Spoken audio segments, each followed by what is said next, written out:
Hello, everyone, and welcome to the next episode of Minecraft Peace podcast.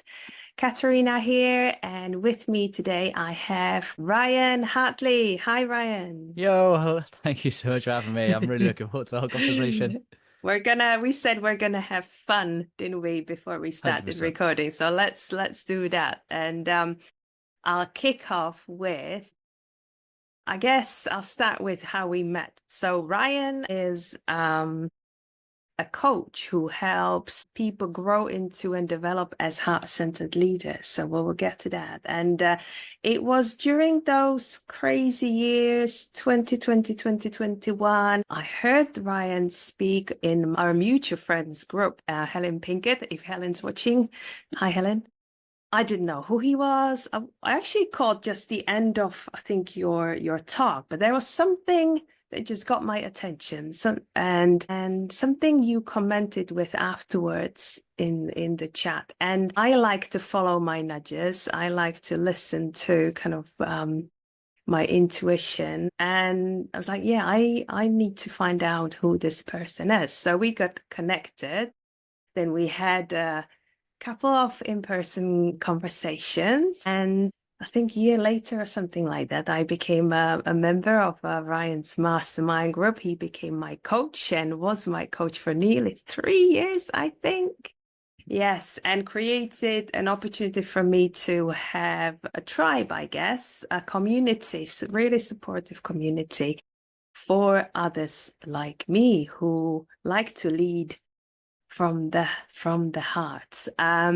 So there's these two words that you use: leading, being a leader, and being a heart-centered leader. How would you describe that to people? What does it mean to you now, I guess, because it's evolved? Thank you for that introduction. Well, my background's in policing. So I did 12, 13 years in the UK police service. And as I worked my way up that corporate ladder, as I got promoted, I was afforded the opportunity to go and train and do some leadership courses. And the first few modules, they're always about, what style of leadership do we follow? And then you sort of try and discover yourself as leader. And something happened. I became a father at the same time as I became a manager. And I think those two things were meant to happen at the same time because they gave me a Mm, completely different perspective on what I was told leadership was. If I looked around with my eyes, leadership would have told me that leadership is rank, it's hierarchy, it's mm, position, it's status, it's the closest parking space to the building. That's what I was seeing with my eyes, mm, right? Whereas this little baby I was now responsible for at home and getting up and sacrificing my time and energy to do the night feeds at 3 a.m. and help out the wife. I was doing that not I was doing that out of sense of love, deep love for wanting to nurture and mm, protect this little child and bring this child into the world and have them grow and develop the best way I could do possible for them. And I was having similar feelings about my people at work. It was quite mm, strange and quite alien, but I really started to care about the people I was managing and leading. I really cared about them as people, cared about them having spaces and places for belonging to come and do their best work. And something magical happened when I realized that I could send those people home better for the people who needed them mm, and received them. So I was a manager of, single mums that had several children at home and incredibly devoted and committed, but would be stressed and still there at like 5, 6 p.m. And there mm, was children at home waiting for tea. And I could just see an opportunity that my management and leadership could go, hey, go. I was given this perspective that my actions as a leader didn't just get the work done whilst we were there. It had an impact on the human being within the mm, role. It just sent me on a journey of understanding the core and the essence of leadership. And I truly believe that leadership, if I was to define it, is the act of putting our own needs to one side to be able to serve others. Now mm, we can go into that, and I've learned. I coined that. I made that definition up about 7 years ago, and I've got so much more connection and wisdom to what that really means in practice. But I think at the heart of it, leadership is about service. It's about mm, being able to be so devoted in the service of other people. And I think, I've got a little thing over my shoulder, a few concentric circles for those that are watching. And in the middle of it, it says heart. And then on the outside, it's mind. And then it's mm. skill set. And then it's community. And I think most people are coming to the world from leadership from the mindset perspective. Mm. Mindset was very popular with Carol Dweck, all of the mindset coaches that are out there, mindset, right? But I think we can do great things with our mindset. I think we can be really disciplined. I think we can achieve great things. But I think if we haven't engaged the heart, we'll end up in somewhere I call the penguins of Madagascar moment, which is where we've built a wonderful life. We've built the house, we've built the relationship, we've built the family, the cars, the job, the money, and we just look around and go, well, this sucks. You feel trapped by the life that we've created because we built it through mindset. And that mindset wasn't tethered to our heart set. It was tethered to the expectations of society and culture. So we've been a good boy, we've been a good girl, we've done the things we think we should do societally. And then we get to a point, hopefully sooner rather than later. I guess that's why it's called a midlife crisis, because we look around and we realize that our mindset has achieved wonderful things, but they were not aligned to something deeper. And I think that something deeper is our heart. And I was fortunate enough to interview a wonderful lady called Dr. Deborah Rosman. She's the CEO of the HeartMath business arm of the business. And she says, isn't it funny how we don't say I love you with all of my mind? Yeah. And I think that's the thing that's at the very core and the heart and the essence of leadership. If I'm going to be able to willingly serve and be prepared to sacrifice for the benefit of other people in my servant based heart leadership, then I need to come from a position that isn't rational and logical and algorithm based, that the algorithm says I'm 75% likely to get good outcomes if I do this style. No, it's about having a deeper sense of love. I think it is love that Mm. sets the tone. It was love that got me up and doing the 3 a.m. night feeds. It was love for the work that we got to do at the police, that I was willing to send people home better, take a bit of stick, I received a lot of flack from some senior leaders for the way that I would lead and protect the souls and the capacity of my team. Mm. And I think great leaders have a heart and a posture to do that. And I think we can only really demonstrate that style of leadership where we will serve one another, where we'll be willing to sacrifice if we have felt the power of heart-based leadership. What an answer. There's so much to unpick. And obviously, I've been nodding along. A lot of these things make perfect sense to me now. But I guess I'll go back to a few points that I think are important for me anyway. One is you've already answered actually part of my question I was going to ask about service and the relationship with leadership. So we've clarified that leadership is not about rank, and it's not really management either. There's a difference between a manager and a leader. And the parallel you draw with leading at home. So until we started working together, I wouldn't have applied this concept Mm-hmm. to my home environment, to my family. So you've touched upon it with like sacrifice, being in of service to your family. Would you maybe share a little bit more around what does leadership look like in the home with Well, your families? I think leadership in the home is the greatest contribution we can make to society. If our children interact with 80,000 people in a lifetime, as it's quoted, that is a lot of ripple effect. That is a lot of interactions. And for me, the leadership in the home, because nothing brings out our stress and hit all of our buttons and our triggers like the ones that we love dearest, right? I think there's a spiritual refinement when God sends the family we have and the ones we create. But kids can be our greatest teachers. But there's a Viktor Frankl quote, and he basically says between stimulus and response, there is a choice, and in that choice lies your freedom, or something like that, right? Between stimulus and response, there lies a gap. And in that gap is your opportunity to choose. And in that choice, you will find freedom. So it's this idea that leadership is the bridge between a reaction and a conscious, intentional response. If we don't engage our heart set and our mindset when we are leading, we are just responding from what might be known as our chimp response. It's an emotive reaction. And quite often that's built up on years of trauma and triggers. And we will just display distress behaviors that we just assume that that's normal, that's part of our character, and that's just who we are. In reality, those symptoms are manifestations and expressions of us in a distressed state. So they are actually clues to lead us back to the path of wholeness, right?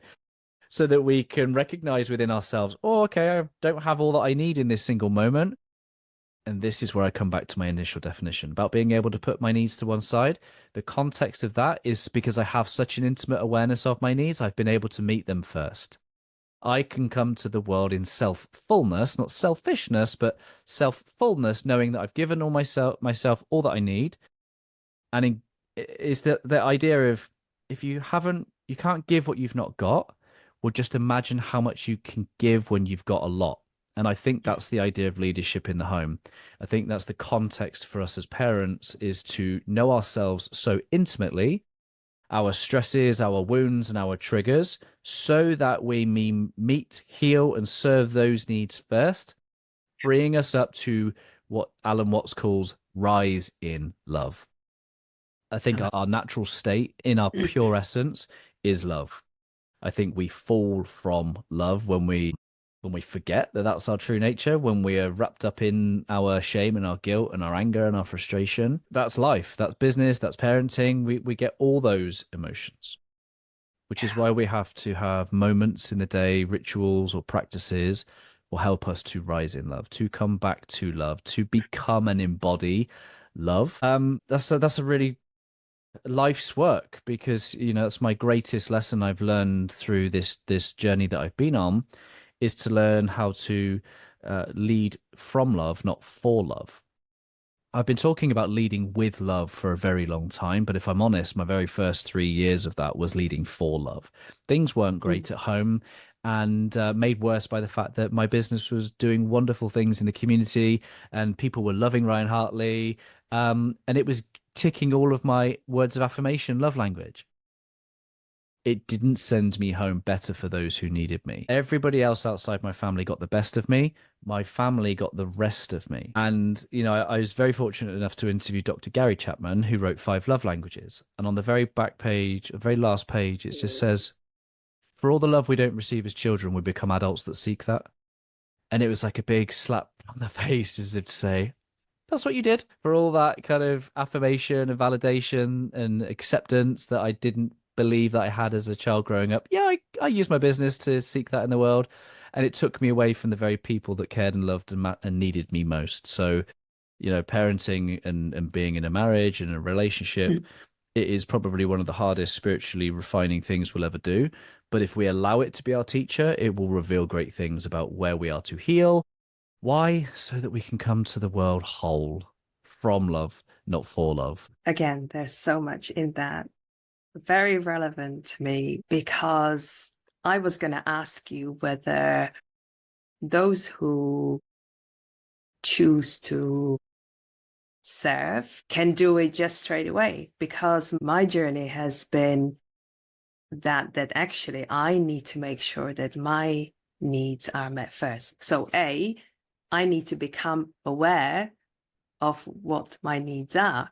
I've had several conversations this week where I've asked the person, what do you need? And they had to pause and say, actually, I don't know. So first, maybe trace back even further is like, A, pause, B, create awareness, then meet the need, hopefully act on it. Because, there's again, at least it's been for me, okay, I have this great awareness of what I need. Am I doing something about meeting it or not?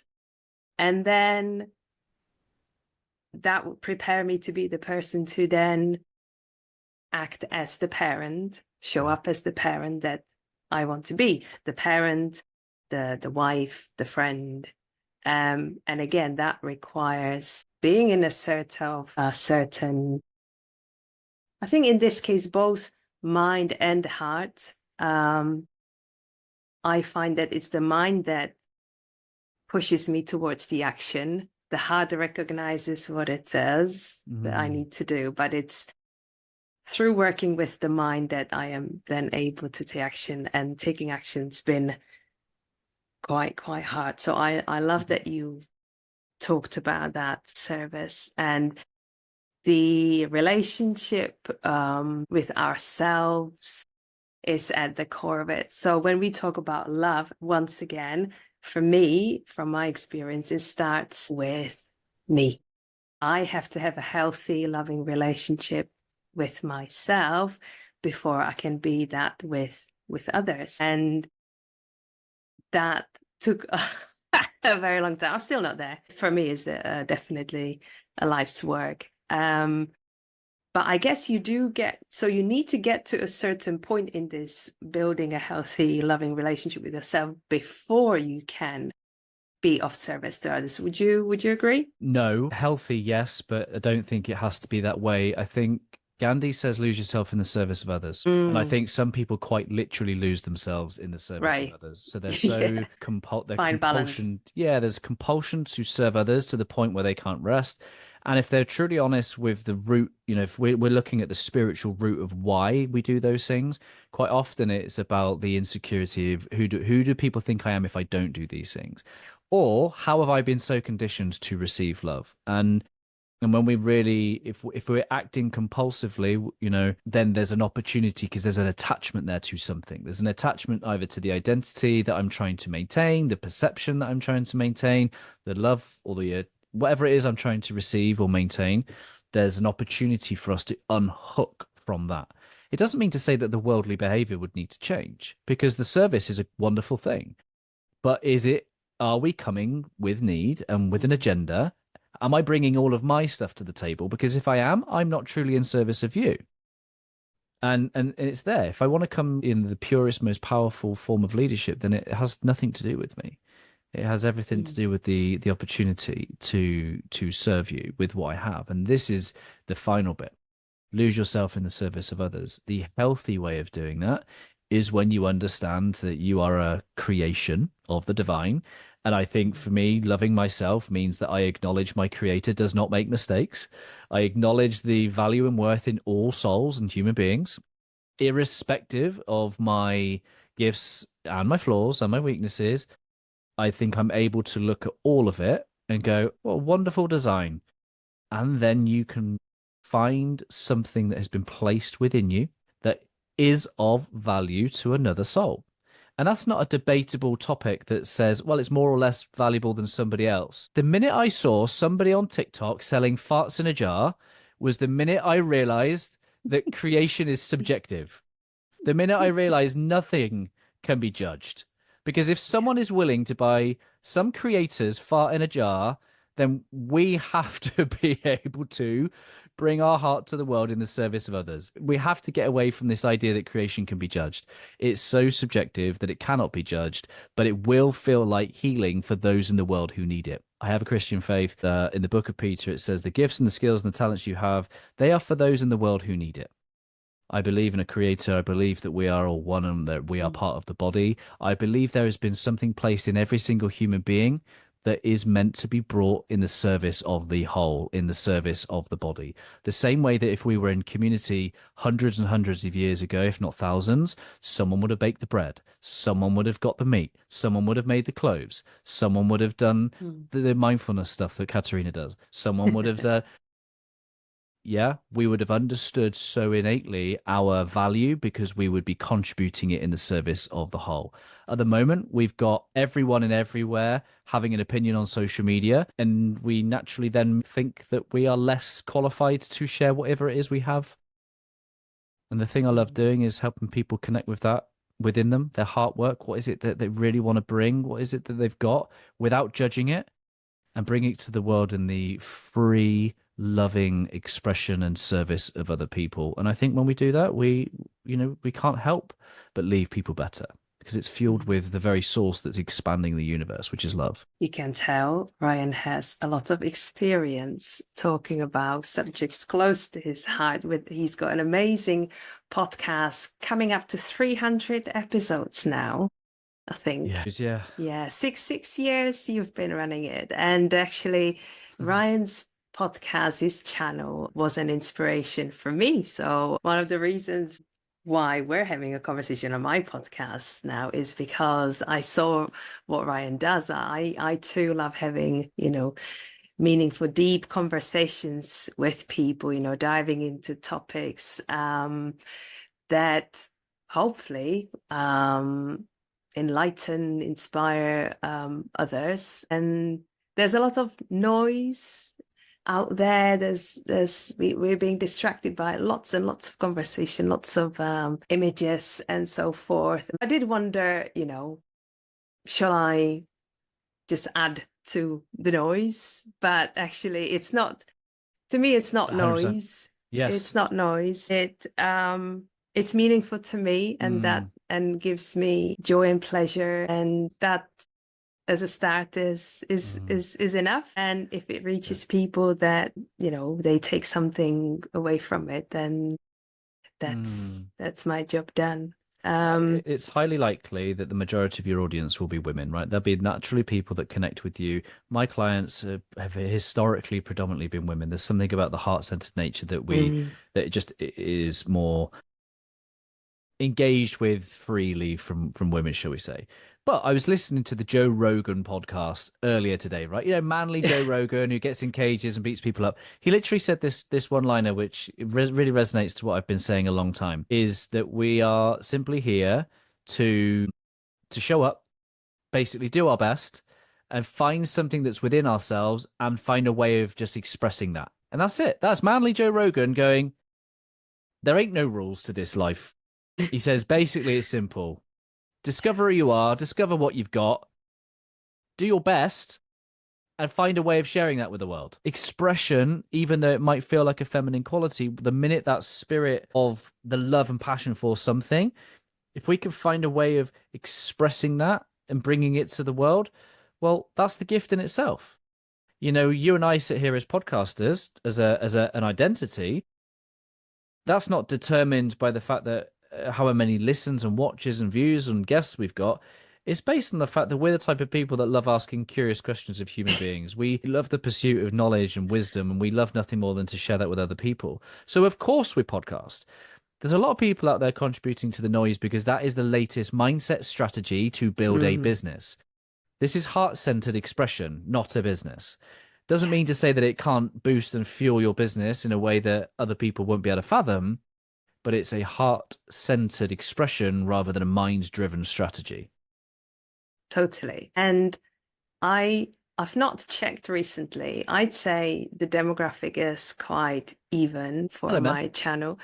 I think one of the reason is that my journey's been about actually moving from the mind into the heart. Yeah. It's been definitely about leaving the cage of the mind and the concepts that run my life, realization that's what's happening, and actually moving down into the heart space and opening it up. And I know, like you mentioned, we are born with certain kind of gifts and talents, but a lot of the, as you'll know from, your great and most popular conversation of your podcast, Richard Rudd, is that, and actually a lot of those, our greatest gifts are kind of hidden to us. They first present themselves as what he calls shadows. And it may not be clear what your gift is. So even though Joe Rogan put it like it's simple, it may not be, because you were like, well, what are my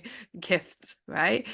So this is a little clue for those who are curious, that if there is something, yeah, that's you've been working through, that's been difficult, that's been hard, and there lay possibly a little Mm. treasure in that. And for me, it has been, but also just a general connection to self.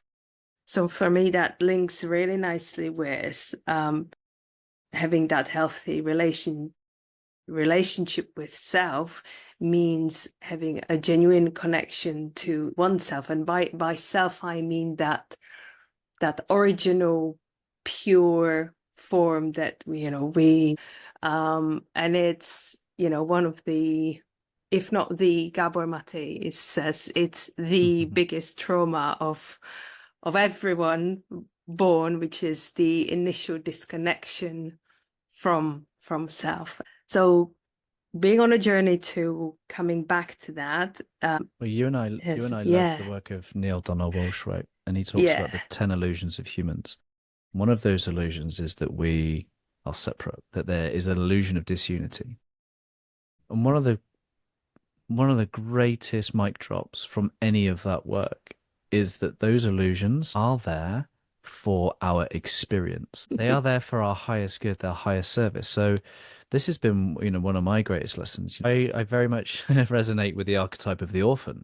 I sit down and I'm interviewing Maureen Murdoch, who's talking about myths and archetypes, and in her latest book she's encouraging people to reflect on, the real inspiring archetypes and myths. And I sit there and I tell her about my archetype is like Simba. I thought, Arlie, come on, mate, you could have been a bit more highbrow than the Lion King. But it's that archetype of, he goes off into the wilderness. He feels like he's abandoning all of his like maturity and growing up, doesn't want to come back and take responsibility, Mm, and then is reminded who he is. Remember who you are. mm, And then he assumes his place as king, and that for me is how I resonate and reflect on a journey. But you wouldn't get that homecoming feeling, whether it's a prodigal homecoming, whether it's a king homecoming, whether it's a reconnection to self. We wouldn't know what that felt like if we hadn't had the experience of separation, of pain, of mm, hurt, of disconnection. So mm. this world brings in it a sense of polarity. Why? For us to experience is so Yeah, sadistic, right? yeah, But totally. but you're absolutely right. There is always something within the pain. There's always something within the Mm, hurt, the disconnection that sets something on fire within us. We just have to find out and figure out what that is. And because whatever's in you is not in me, and whatever's in me is not in somebody else. There's a really unique thing, and it's informed by the experiences that we've been through.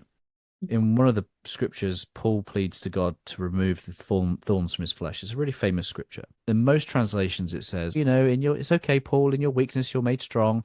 But in the Passion Translation, it says, in your weakness, you will find my fullest expression. You will find God's mm, fullest expression. So that's an encouragement to anyone that is embracing this understanding of what is my gift, what is my expression of divinity, as Richard Rudd would put it, as the city. The pathway to your divine expression is through your pain. It's figuring out what has been carved in your heart and your mind that makes you so empathetic and compassionate and drawn and driven to support and help others, because life is about service of other people. What's been carved on your heart that's got you so empathic and compelled to reach out and serve and love and protect others? And the pathway is always through our pain. So talking of pain, probably the greatest pain we experience on the emotional level is happens in the heart.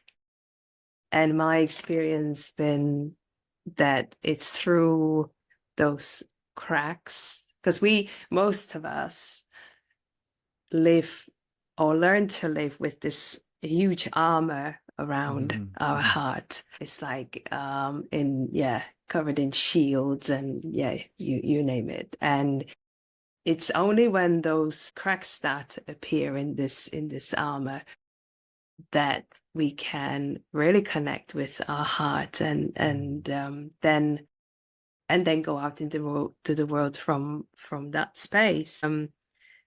I have a memory of, so what's helped me on my healing journey is a well, lots of modalities, but the one I kept coming back to is Reiki. And I have this memory, still remember it now, several years ago, when I literally felt physical pain as the armor began to break and my Mm, heart began to open. And I've got this image of like the heart being full of light, and then you've got these little cracks, and through those cracks there's this huge bright light like coming through, just trying to come out and burst through.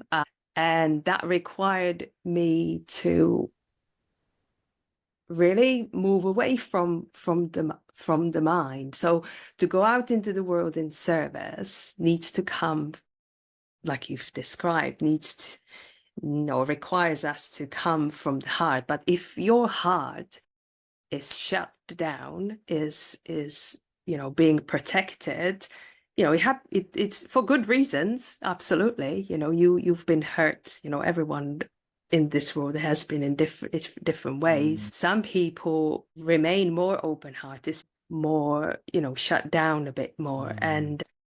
But I found there's no other way than just working through that pain to open that feeling afterwards. It's nothing, I could never go back. Like, even though it felt safer, yeah, that was quite something. It continues to be. I know you had or what was your, maybe you could, if you're okay to share, what was your journey into the core of your heart? Well, Or maybe it was already open, I don't know. So I'm describing someone who was very much, yeah. shut off from that way of living, being. And yeah, it was Yeah, well, different for you. you and I love the work of Dr. Gordon Neufeld and Hold On Mhm. to Your Kids. In the book, it talks about how at a very young age, kids learn how to, they're basically conditioned out of vulnerability. They learn that their vulnerability is not a safe thing to do and express. Therefore, that's quite a lot where, where you cut kids out of their emotions. They're not free to express that. It's not a safe thing for them to be able to do, which is common to what you're talking about, which is okay, fine. I'll not be feeling anytime soon. I will be in my mind, and there's a whole Mm. generation of people that have been conditioned out of their hearts because it was never safe for them to express, whether that be at home or with their friends. Bullies are very. The book talks about how bullying is simply when you demonstrate a level of vulnerability that person was told was not safe to express. So the vulnerability becomes the thing attacked. The very fact that you express and you represent the thing that they were told that they couldn't be. It's not a Mm. very personal thing. It's actually a very all about the other person, but it's always a bit harder to convey to children that message. But my journey. So my journey is young lad, grew up single parent family, and I just used to have this belief and this perspective that people don't stick around. People don't stick around for me. My mum and dad separated whilst I was 6 months old. My mum and stepdad separated when I was 12. My granddad moved to a different country, so I really kind of felt like I lacked a male presence as I grew up. Mm. And yeah, that just meant that I became a young man. I was very kind of curious and driven and pursued psychology. I've always been a happy lad, like happy go lucky.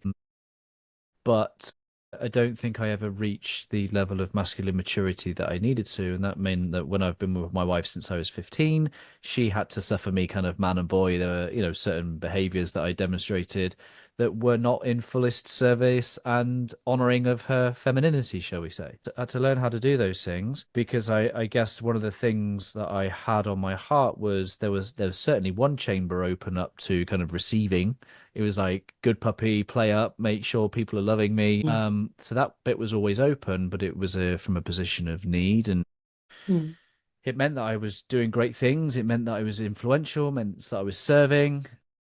Life seemed very, very good, but it was never fully healthy because as I was sharing some of my work at the police, it came back to me that the senior leaders sat around with my social media profile. And the comment came back to me is, what the fuck does Ryan Hartley know about leadership? Why is he Mm. sharing all this stuff? Mm. And the immature heart in me at the age of nearly 30 took that incredibly personally and was very hurt by it. And that was what sent me on the journey of healing. The very thing that I wish had not happened sent me on this discovery of self, Mm. sent me on this, and it really the things that people were saying actually led me to get clearer on who I was and not seek that in the world and have other people affirm and validate me, but me come to terms with why did that hurt so much? Who am I? What have I got? Why did that hurt? And over time, I've been committed to these sorts of questions for a very long time now. And if you're brave enough to ask the questions, then you'll get the answers. So that's Mm. the start of my journey. Really, was to lean into the ouchness of the situation because if we're living properly, hearts will break. Either we'll crack them open intentionally because we're courageous enough to go on this journey, or life will throw a few things in that that challenges you, that jars you, that offers you the opportunity to demonstrate your true self. And I was a bit stubborn. I went kicking and screaming through that process, and I got hurt along the way. So much so that, short story is that my wife and I went through some struggles and some challenges. Again, because the world, in the way that the world works, told me that if I wasn't happy, then to go find it in the world. That my Mm. children would be better off if dad was happy, which is the worst advice I could have ever been given because I did not fulfill the masculine prerogative, which was to make sure that my wife was honored and felt safe and protected Mm. and loved, and my children had the safety and provision. I wasn't being refined and challenged to become a man that did that. Instead, he was putting himself first and pursuing happiness in the world. Why ever cultures put that as our leading value, I don't know. But it made me make decisions that were self-centered. Luckily, we didn't separate, and she found faith along the way and encouraged me to go on a journey with her. Again, in the Hold On to Your Kids book, there's a concept called counter will, which is when someone needs you to do something, the other person doesn't really want to do that because I embraced a lot of counter will. It's safe to say I didn't want to read a Bible. It wasn't for me. I certainly didn't want to be Ned Flanders. Do you know what I mean? But I went to this festival and I'm a people watcher. So I was looking around at like 30,000 people just of all walks of life, all creeds, colors, worshipping and having this authentic expression. I'm a people watcher and I'm like, something to this, something to this. And I came back and I started listening to the music a little bit more. Then we went to the local church. And it's like, the pastor was my old teacher. I was like, okay, cool. It's like a point of interest. So I was curious. I was listening. And then on Father's Day 2019, the pastor said, we're going to just say some words over you men, do a bit of a commissioning just to, it's Father's Day. So I was like, oh, what's the worst that can happen? It doesn't mean I believe anything. It doesn't mean anything. But I'll go and have some words nice said over me. And the pastor said, that's it, women. If you want to put your hands out towards these men, you do that. And it was like she Hadoukened. It was like she firebolted my spine. My entire body caught fire. My eyes just streamed. And I went back to my wife and I was like, I don't want to talk about this ever again. I said, but I feel like a child of God, and that's it. And that for me was when I really felt that I had some, what I talked about Richard Rudd with this kind of Christ consciousness moment, whether it's God, whether it's healing. Something happened to me that day that I meant I was forever changed. I felt like my heart had started a journey of healing. And Mm. since then, I've been, committed disciple to really try and walk the way of Jesus, trying to figure out how to be. I think the Bible is not a playbook to heaven; it's a playbook to heaven on earth. I think it is. My stubborn nature meant I did not want to be told what to do. They certainly didn't want to be told what to do by a man on a cloud. Not a chance. But the more that I dive into the wisdom that was shared by that man that walked this planet, the more it makes me a better human being. It makes me a better leader, it makes me a better husband, it makes me a better father, because it's 2,000-year-old timeless wisdom that's countercultural. And the more I've embraced it, the more I've healed, the more I've restored relationships with those that I needed to restore relationships. And I come to the world now from more of a place of wholeness than I've ever done. And that wouldn't have happened if I hadn't have had an open heart, but also a curious mind, because the curious mind is what got me to a place of embracing the possibilities. I wasn't looking for logic and formula and answers because something happened to me at a body level. Mm. Something happened. I had an experience that my mind couldn't make sense of.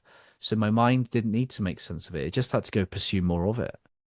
And when Mm. you start to pursue the divine, tell you, the divine starts to have fun with you, starts to reveal loads of opportunities where it's always been present. So whilst I felt like Simba, whilst I felt abandoned, I never truly was. I went through that experience so that I may feel like what it feels like to be abandoned, to not belong, to not accept myself. Why?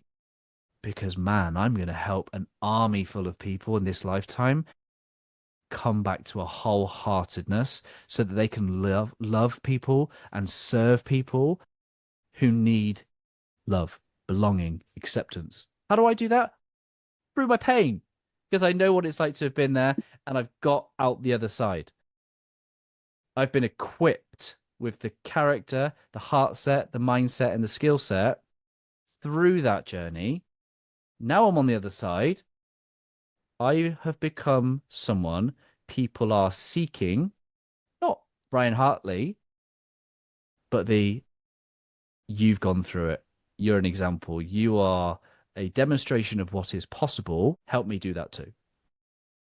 And the more and more I lean into that, the more and more people keep coming to me as a way of, again, not idolizing, because I won't allow people to do that, but looking for the way.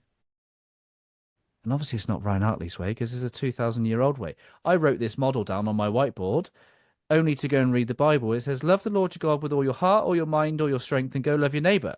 So that model over the shoulder is not my model anyway. It's a 2,000-year-old model. But I have become a spiritual warrior committed to being in service of other souls so that they may come to the world more in love and help others do the same. That is the heart print I hope to leave with Always Better Than Yesterday, is just more heart-based leadership. Because when we truly do that, when we come to the world from love, wholeness, sharing that gift that we have for the world, man, that's healing. Man, that brings more of an experience of heaven on earth. We ain't got to wait till the next lifetime. That's now. The playbook is for now. We can experience heaven on earth now, and it starts through the gateway of the heart. Wow. I love that declaration. I like how fiery you got when you talked about it. I love you declaring you spiritual warrior officially as Yeah. well. Well, so I've been doing some work with our good friend David Olcott, who was previously on your Mm. podcast, and he's been really challenging me, really like, see, he's a great guide and mentor for me because I haven't put myself in a position where I've been coached for a little while, and he's really, because I've gone through such growth and expansion, and he's kind of met me at a point where it's like, all right, let's integrate. Let's integrate this heart and this mind and this soul and your body. Let's discover Ryan 3.0. Because Ryan 1.0 was the one that wasn't very conscious. Ryan 2.0 was the guy that figured some secrets out and it was really working well, but he hadn't really mastered it. Ryan 3.0 is when he's had some real stressful challenges and some attacks on some of his character and some of his life, and he's come through it by demonstrating who he truly is. Now it's about integrating all of that knowledge and wisdom so that he may be of even greater service to those who need him. Yeah. And I know you do all of that beautiful work you've just described already with your focus on working with men, especially counsel. I'd say council of men. I don't like the word support group. That just weird. That's not right. That's not the right word. It's not. This is a very, very different kind of community of men. Of I imagine the true or future leaders. Yeah, leading their lives and others through the heart. And I know Yeah. that you've had lots of conversation on your podcast as well with Mm, men who already do that as well. And the one that got my attention most recently was the one with David Sutcliffe. And mm, um, what obviously you have a son and I've got two sons. I think there's a mm-hmm. reason why we have the children that we have. There's a reason why I'm the only woman in the household and I'm surrounded by men. And well, I'll just make a little comment before I ask you the question about leading men, is that it kind of, for me, it goes both ways. Men are needing support to mature into the men and leaders that we need them to be.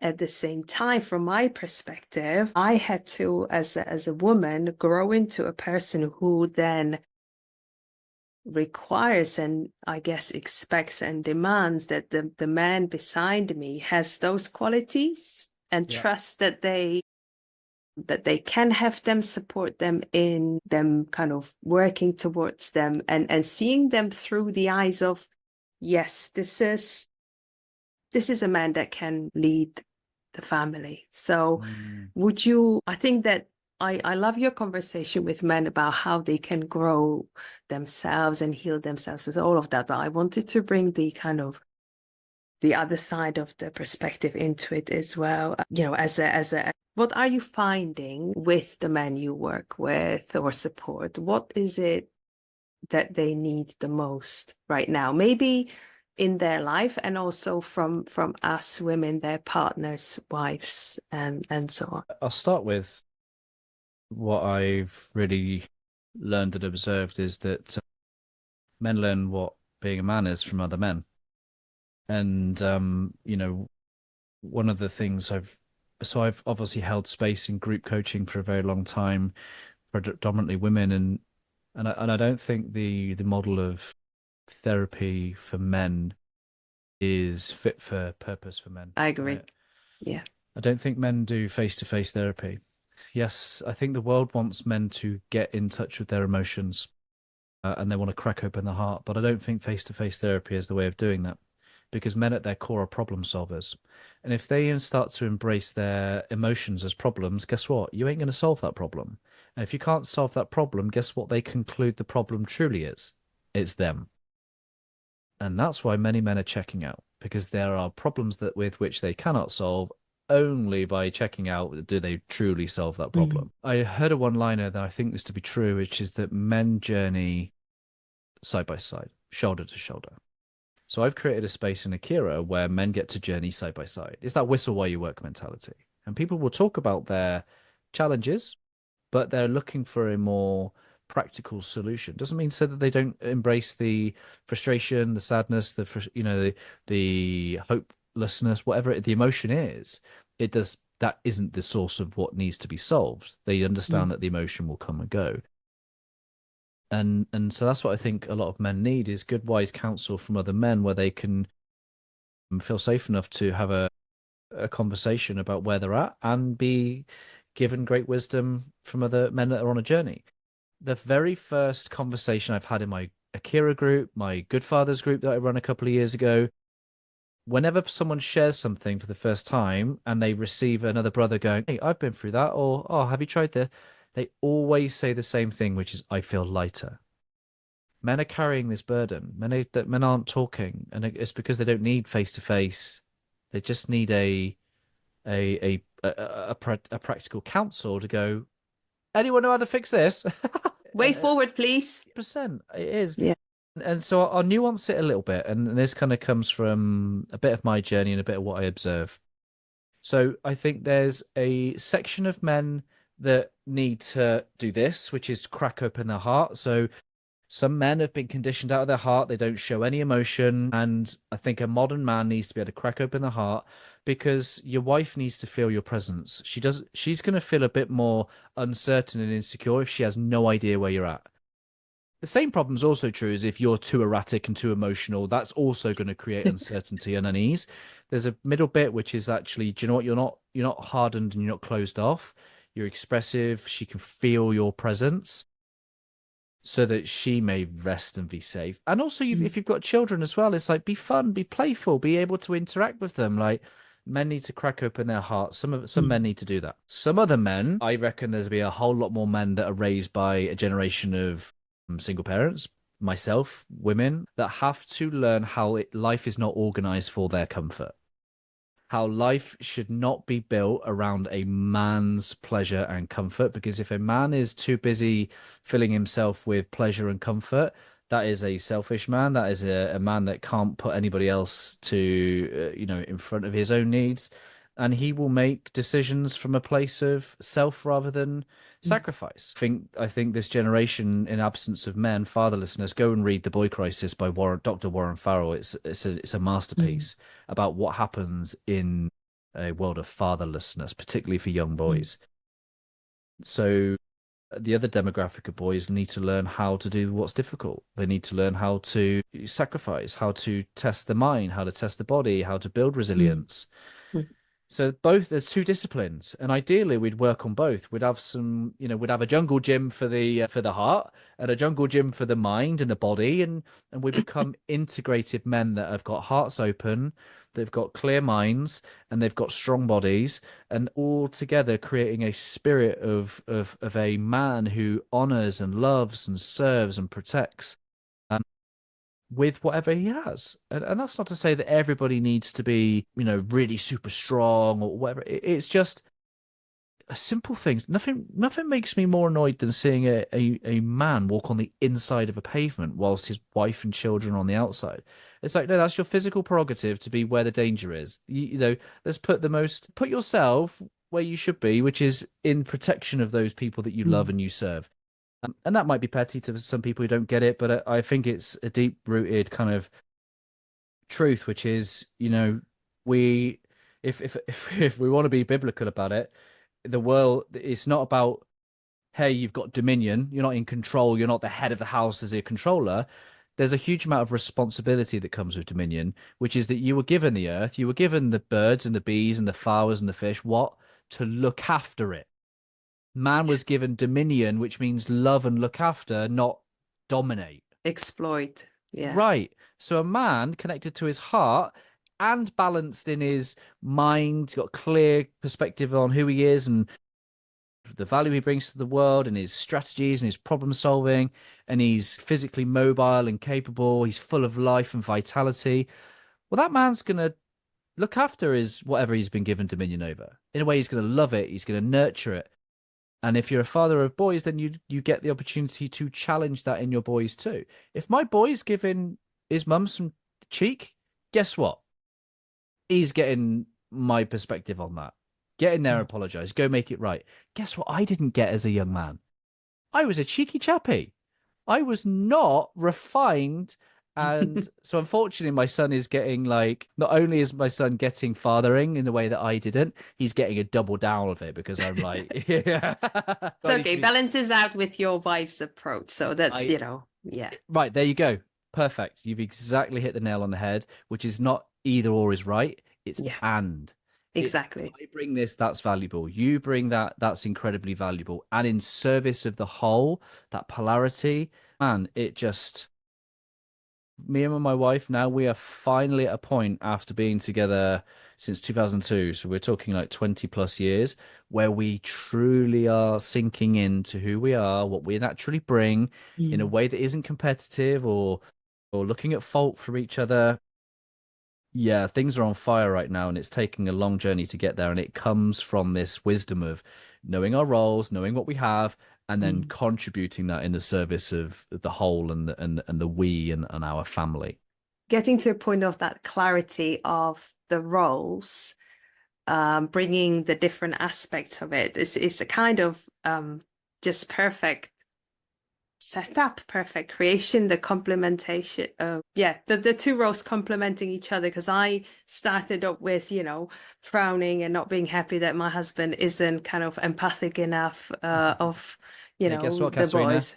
Guess who's the one with the gift? Guess who's got the gift of that one in the household? Well, I think there's that would be maybe for another conversation. There is it slightly depends on the age of the child, I think. But I when I saw what and recognized what the role of the man, the father in the family should be, that was such a relief because it was like there's nothing going wrong here. There needs to be a level of the leadership, basically. There needs to be that.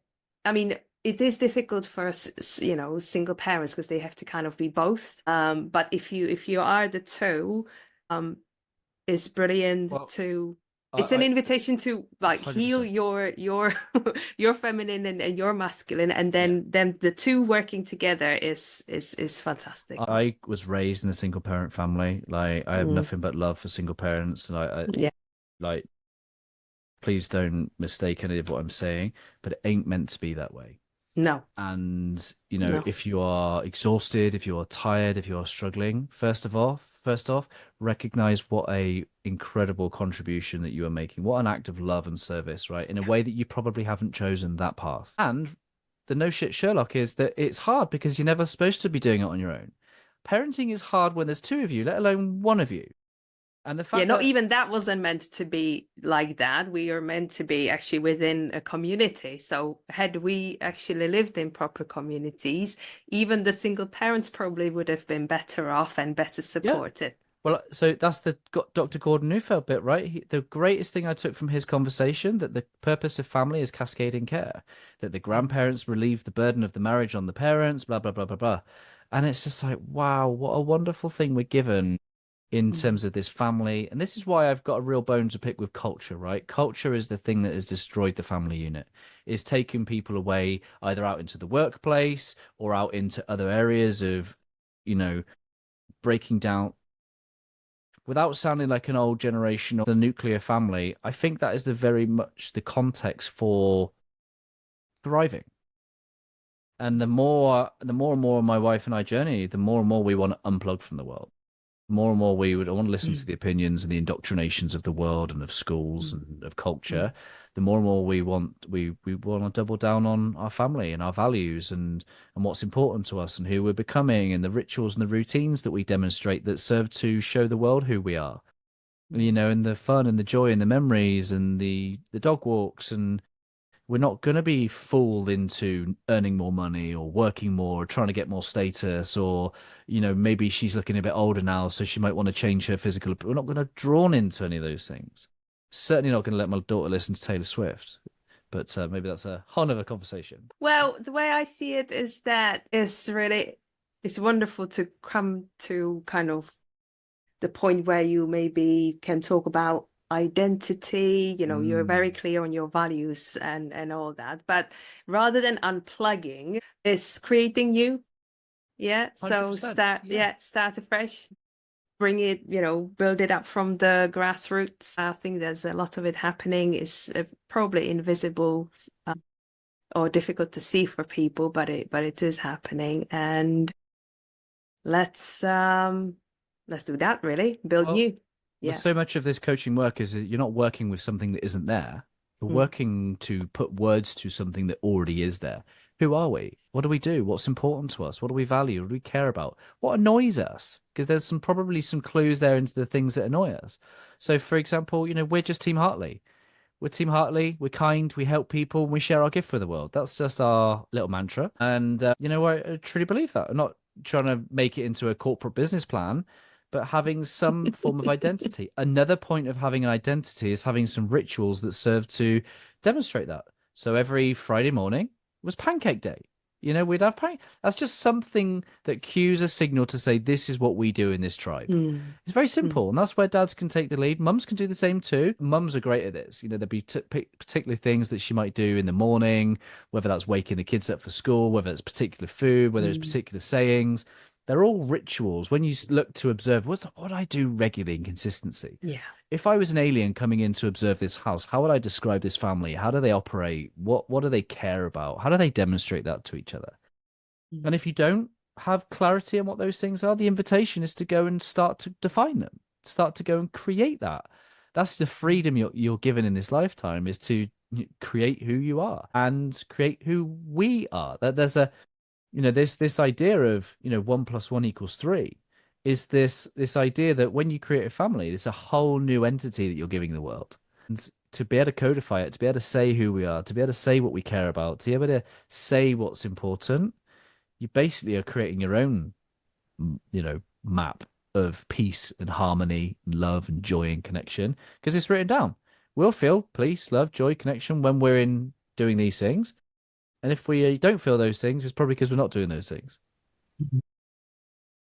And to parents or listeners who are a bit like me, who start looking at all the things that they're not yet doing, do all of this with compassion for Oh, yourself and joy. looking at what you're already doing and don't be too hard on yourself Well, as you this build this. Yeah. 100% great point. This comes back to wholeness and what we said at the very start, right? Coming to the world from love, not for love.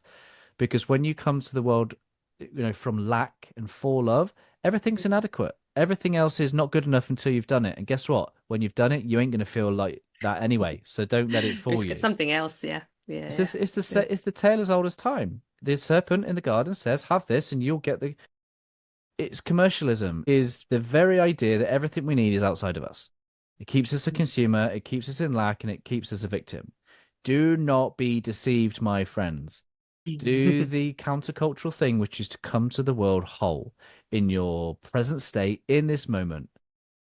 Do a few of Katerina's meditations, whatever it takes, so that you walk into life knowing that Psalm 23 is true, that you have all that you need, you lack nothing. And in coming to that, every act you choose to do is a gift. That's the opportunity for us to pick up, is the gift of creation, the gift of doing something as an expression of who we truly are and how we want to demonstrate that love, rather than feeling inadequate until we've done it. Because guess what? You'll still feel inadequate. Yeah. Yeah. Yeah. Don't do it. Don't be Speaking from deceived. experience, yes, absolutely. 100%. All right, and I think we should be looking at wrapping up. We've had a wonderful, wonderful conversation. I want to be respectful of your time, the listeners and the viewers' time as well. You've already shared with us what your heart print is, so we've got that covered. But let's, we've talked about building you. Let's look towards the future then. So looking at our young men, our sons, the future generation of men, any words for them from you now? There is something in you that the world needs. There is something in the world needs, and you need to have the courage to be able to discover what that is. Go on a Mm. journey, discover who you truly are, what you really care about, what you're really passionate about, and make a commitment to start bringing that to the world in the service of other people. And, wonderful things will happen in your life when you see the impact that you have just by being who you were born to be. Mm. Get around good men, journey with good men, unattach yourself from the world that says you need to pursue and desire all these things that are really bad for you. Stop looking at things that are very bad for your soul. Stop engaging in mindless activities that just are there to boost your pleasure. Learn how to embrace difficulty, challenges as a way of growing, and walk headfirst into challenges, knowing the gift will be that you become someone who's capable of overcoming great challenges. And yeah, never doubt for 1 second that you are not needed. You are needed more than you ever imagined. The world needs your masculinity. The world needs your presence and your protection and your provision. And the world needs your love and your heart and your joy. And it would be a very sad and sorry place without that brought in its fullest, most Mm. vibrant, only able to be brought by you. I really believe that, yes, the humility of being 1 in 8 billion people, but there ain't one like you, and the puzzle remains incomplete unless you place yourself. Beautiful. Thank you so much, Ryan. Thank you for your time, for your wisdom, your words, and yeah, thank you for being my guest. It's been a pleasure. Thank you so much. Yeah. Thank you for watching. Thank you for listening, everyone. And yeah, have a great day. See you soon. Bye for now.